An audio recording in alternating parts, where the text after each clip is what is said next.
Hey all. So today we're going to talk about immune system disorders and realize this is a really complex topic. So what I want to do is just basically lay of the land kind of overview of some of the immune system disorders. You should recognize that immune system disorders can be severe and life-threatening or can be modest.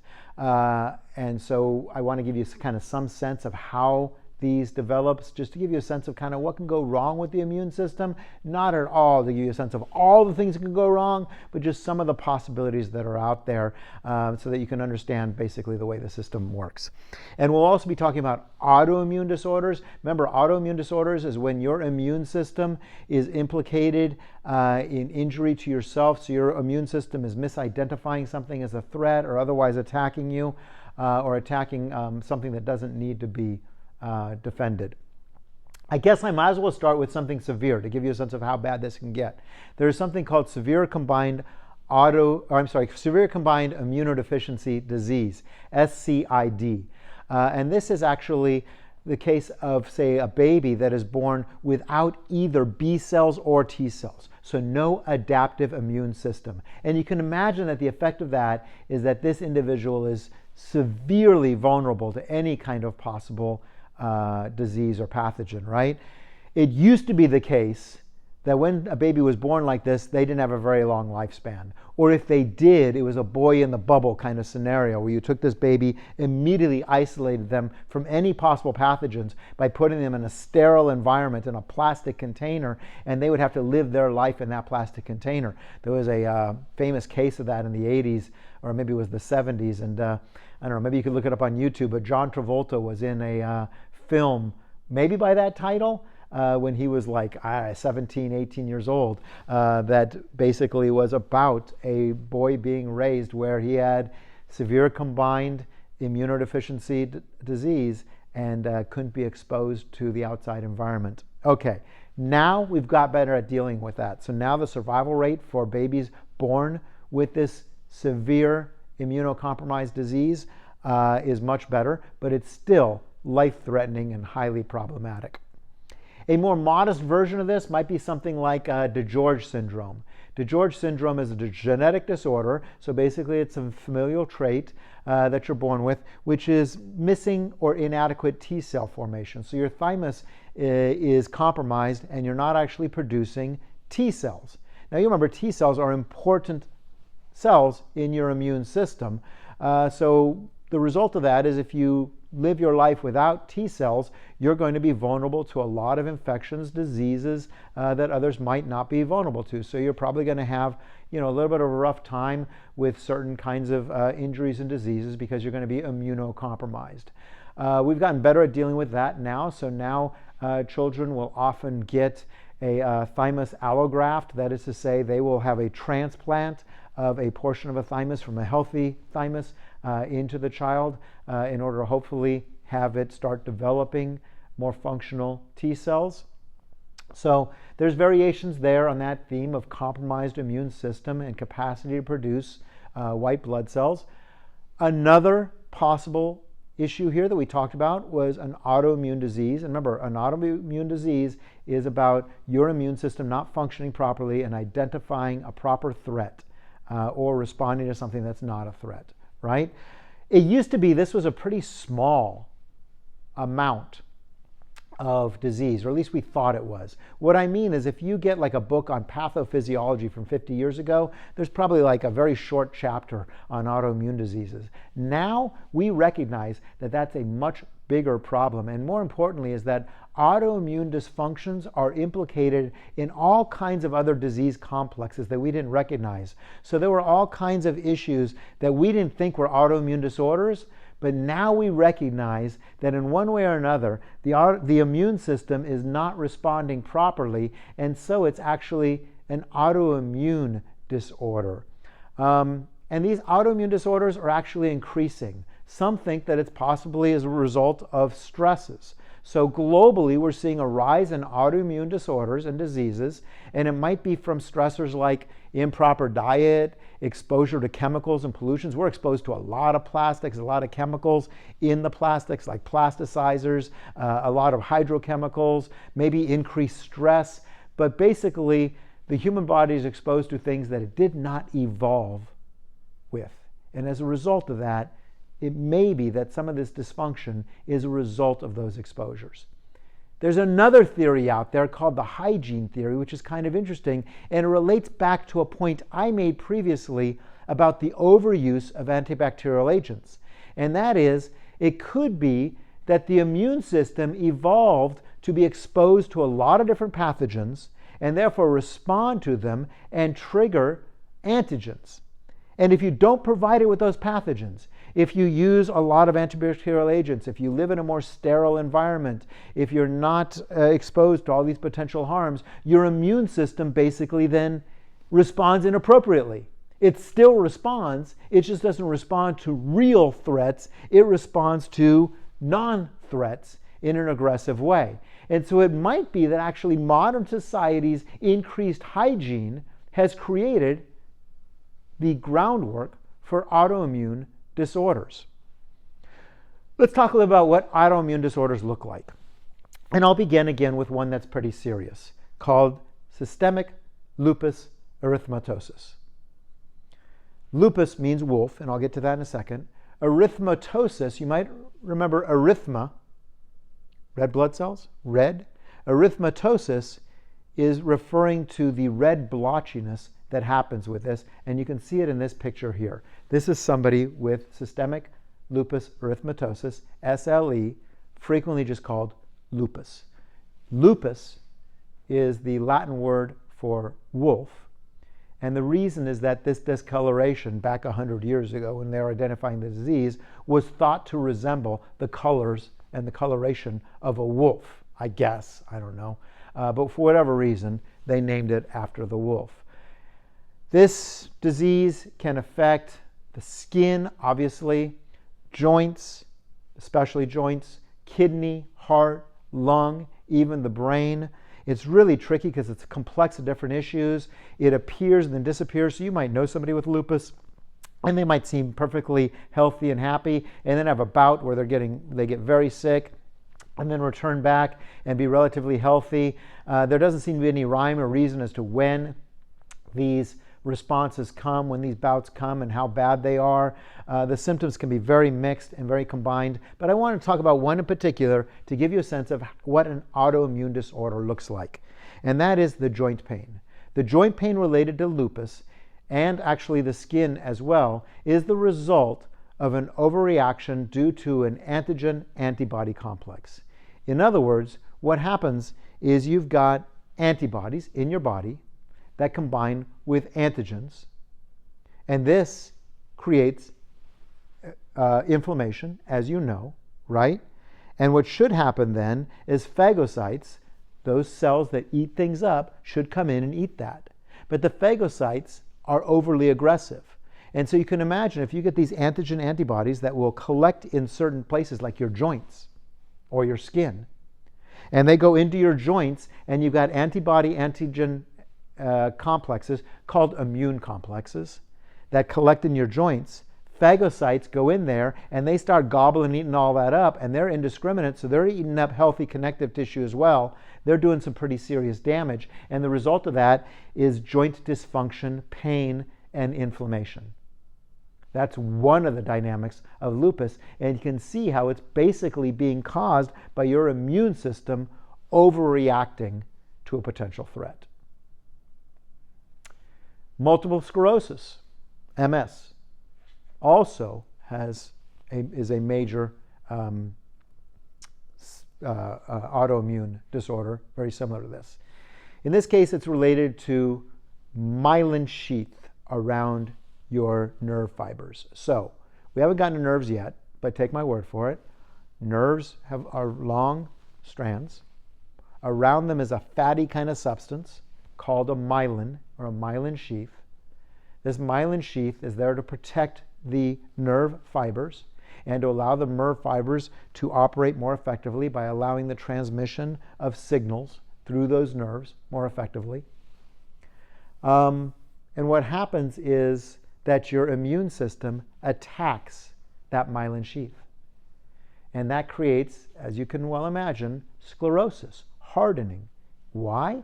because as the immune system attacks that myelin sheath, your immune system is also going to create scar tissue, and that scar tissue is going to be hard, damaged tissue. And that scar-like area is going to create plaques, like we talked about before, and lesions. And that is going to cause pain. It's going to cause dysfunction of your nervous system. So it's going to affect maybe your eyesight, your optic nerves, maybe your spinal cord, so your motion, mobility, maybe your brain, your capacity to, mentate. Your entire nervous system is going to be affected because your entire nervous system relies on these myelin sheaths to protect the nerve fibers. So the effects of MS might be vision problems, difficulty communicating between the brain and the body, so difficulty with motion, balance, weakness, all these things. MS is a terrible disease. We now deal with it better than we used to, so folks with MS can largely live somewhat normal lives, but with significant challenges and discomforts at times. But this is also an autoimmune disease. Another example, rheumatoid arthritis. Osteoarthritis is different. Osteoarthritis is whatever. You're getting old, your bones are getting old, you got some tightness in your hands. Yeah, that's okay. That happens. Rheumatoid arthritis is an autoimmune disease. So in this case, your body mistakenly identifies healthy tissue, largely in your joints, and begins to eat it, phagocytosis. And with that comes inflammation, swelling, stiffness, and pain. And what happens? Scar tissue. And that scar tissue is going to actually create disfigurement and dysfunction of your hands, for example. So here's a hand, as an example, that is the result of rheumatoid arthritis. And you can see how the joints are all kind of bent to the side. And this is the result, basically, of your immune system attacking those joints and creating some real damage to the surrounding tissue and the tissue in the joint, and creating scarring and disfigurement that makes it extremely hard. You get basically thick, stiff scar tissue around your finger joints, which makes it very difficult and painful to use your hands. So all of those are autoimmune disorders. There are many others, but I want to give you some sense of sort of what an autoimmune disorder is. And I bet you've heard of MS before. You probably heard of lupus before. You've certainly heard of arthritis, rheumatoid arthritis before, but you never realized that those were actually in large part the result of your immune system attacking healthy tissue. There's also something called hypersensitivity disorders, which is related to this, and you've experienced them probably. Hypersensitivity disorders is when your immune system, again, aggressively responds to something that is an over-response to something that is not a threat or a moderate threat. And you might know this more of like hay fever. Pollen is not a dramatic threat, but if your body over-responds, your immunoglobulin E is going to cause large amounts of inflammation. What does that mean? Your sinuses are going to get stuffed up. You're going to have a runny nose. You're going to have runny eyes. What's the point of this? It's your immune system trying to wash out this threatening agent. The problem is the agent's not that threatening and the immune system is overreacting. That's why it's hypersensitivity. Beyond allergies, you might have heard of anaphylaxis. This is the result of people who have what we call a sensitivity to bee sting, getting stung by a bee. And their airway will swell up, they'll become red and blotchy. It can absolutely be life-threatening. Bee stings themselves are not life-threatening. It's their immune system that's overreacting to the bee sting that is making it life-threatening. It's creating aggressive response of the immune system, so inflammation in your airway that makes it difficult for you to breathe. A whole different example, poison ivy. Plant's not threatening to you, except that the oils will create an autoimmune disorder. In this case, it's what's called a type 4 hypersensitivity disorder because it's delayed, and it's moderated by a T cell, sometimes called a TD cell, T sub D, TD cell. The D stands for delay. And you know this if you've heard poison ivy, right? Because you get the oil on your hand, And by the way, the thing to do is to wash it off. It's about an hour or so before that oil will have a response. So if by accident you grab hold of some poison ivy or walk through some poison ivy, just go in the shower, take a soap that is pretty good at cleaning up oils, like maybe a dishwashing soap, and wash it off, and you'll be fine, because it takes a while for these T cells to respond. But if you leave it on there for a couple hours, the T cells will respond, and not immediately, but the next day, you will have a rash there where the T cells have created an over-aggressive response to the poison ivy. So these are hypersensitivity disorders, and they are related to autoimmune disorders in that sense. Another thing we should think about is immunosuppressive drugs. So another way that the immune system can be compromised is that we can take a drug that actually will compromise the immune system. Why would we want to do that? At this point, it should be kind of obvious, because the inflammation can be somewhat problematic, and sometimes the immune system over-responds, and we want to calm it down some. So you might have at some point in your life, if you've had an injury, taken steroids. And the goal of steroids is as an anti-inflammatory, to stop inflammation. And this way, stop the swelling, stop the damage control that your body thinks it's doing, because it has an overall negative effect. We might also use an anti-inflammatory or immunosuppressive drug to stop your body from fighting against something we don't want it to fight against, like, let's say, a new organ. So if you have an organ transplant, you might want to take an immunosuppressive drug. In fact, you definitely want to take an immunosuppressive drug, because otherwise your immune system is going to go to that new whatever, kidney, and say, we've just checked this for self and non-self, and it is a non-self. It doesn't belong here. We're attacking it. Except you need that kidney, so you want to suppress your immune system to make sure that it doesn't attack that new kidney or that new heart valve or that new heart or whatever else it is, right?